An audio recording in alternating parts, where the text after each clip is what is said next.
নমস্কার বন্ধুরা, আজ দুপুরে রান্না করছি ডিমের ঝোল। ডিমগুলো সেদ্ধ করে খোসা ছাড়িয়ে নিয়েছি, এবার একটু কাট করে নিচ্ছি। ভাবলাম এটাই আপনাদের কাছে শেয়ার করে নিই।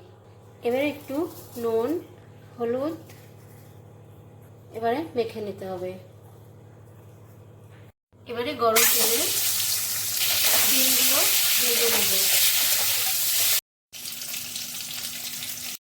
মশলার জন্য নিয়েছি আদা, রসুন, লঙ্কা, পেঁয়াজ, টমেটো এবং একটু গোটা গরম মশলা।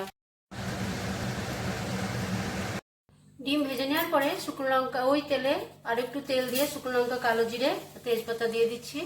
1 মিনিট নাড়াচাড়া করে ভেজে নিতে হবে।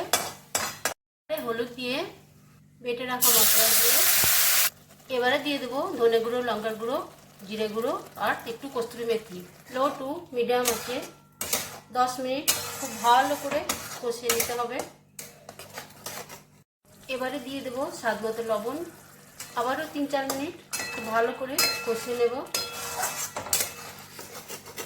আজকে ডিমের ঝোল আলু দিয়ে রান্না করছি, তাই আলু কেটে ধুয়ে সেদ্ধ করে রেখেছি।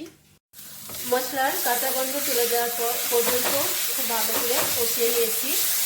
এবারে দিয়ে দেবো আলু। 2-3 মিনিট নাড়াচাড়া করে নিতে হবে। এবারে দিয়ে দেবো জল পরিমাণ মতো।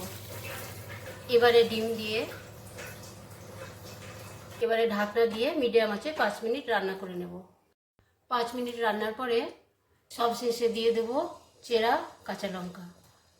ডিমের ঝোল দিয়ে গরম গরম ভাত আমার খুব ভালো লাগে।